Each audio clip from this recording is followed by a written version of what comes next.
2015 was a sweet year for games. We got amazing games like Uncharted 4, Zelda U, and let's not forget Quantum Break.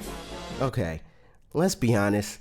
2015 had its fair share of disappointments, the biggest of which is the fact that we didn't actually get any of that. What we did get was pretty cool though, right? Right? I kid, we got some good stuff, dudes. And I'm here to prove it to you. Here are my top 5 games of 2015.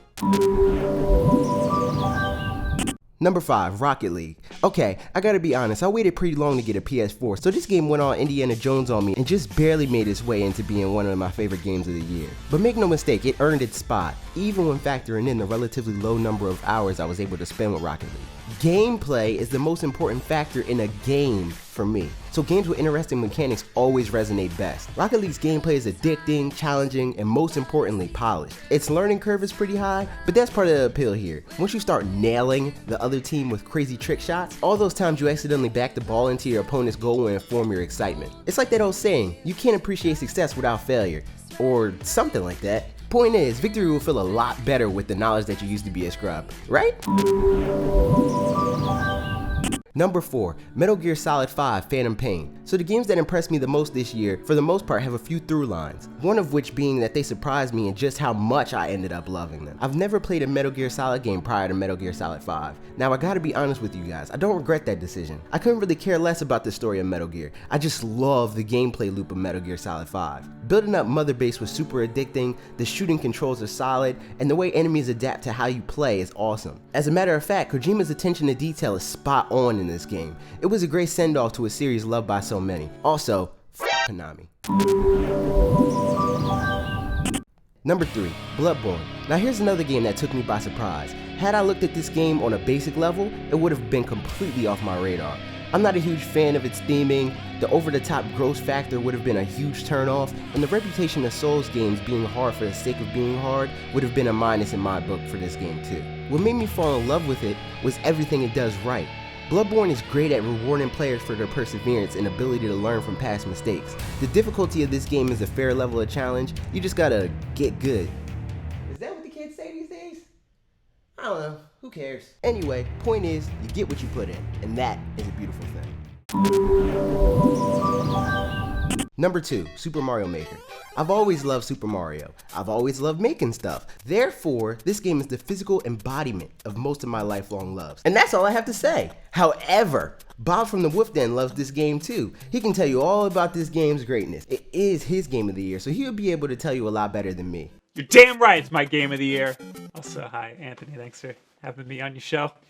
My favorite game of all time is the original Super Mario Bros., so I may be a little biased here, but Mario Maker brings all of that goodness into the 21st century. Imagine that, Nintendo actually being ahead of its time. Building your own Mario levels is super fun and easy to do, but that isn't even the main draw of the game to most people. It's playing other people's levels, an endless stream of super creative levels that sometimes completely shake up the Mario formula. People make some amazing stuff. There are levels that turn Mario into a puzzle game. There are levels that make it so you can't jump. How about levels that make it so you can't get any power-ups at all, completely changing the way you play the game? Of course, they can't all be winners. Sometimes it can be a little tricky finding the good levels. But Nintendo's releasing a nice handy little course browser that allows you to find new levels online and tag them so you can play them later. Obviously, this will make finding levels much easier. And that's another thing. Nintendo's actually listening to fans and keeping this game up to date. People are complaining that the course tools take too long to unlock. Boom! They changed that time from days to minutes. No checkpoints? Bam! Have yourself some checkpoints. Mario Maker breathes new life into the simple concept of a 2D Mario game by opening it up to users and allowing the formula to be toyed with and exploited in such unique ways. It's been out for months and I'm constantly amazed at the great things people are doing with this game. If you want to see more on Mario Maker and why it was my game of the year over Metal Gear Solid 5, which was also a really, really good game, you can click the annotation or card anywhere that I'm sure Anthony would be so kind as to put up.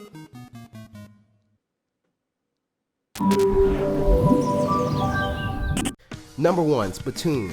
Now, of all the games I played this year, I played this game the most, and trust me, that's saying a lot. I played every major release on every platform with a few notable exceptions. Just Cause 3, due to the broken console versions, Witcher 3, due to the fact that the setting doesn't interest me personally, and last but certainly not least, Half-Life 3, due to, well, Because you know, it didn't come out last year, nor will it ever. What all that means is that Splatoon is one hell of a game. Every hour I spent with this game was as fun as the last. And trust me guys, it was a lot of hours. This game encapsulates what I love most about games and has great synergy while doing it.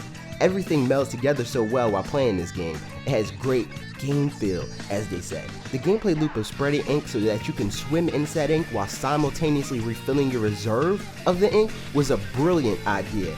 And though short, the single player campaign does a great job of getting you acclimated to those mechanics, on top of being an incredible experience on its own. Splatoon has one of the best final bosses that I played against in a long time. No spoilers though. As for the main draw of this game, the online multiplayer is amongst the best experiences Nintendo has offered.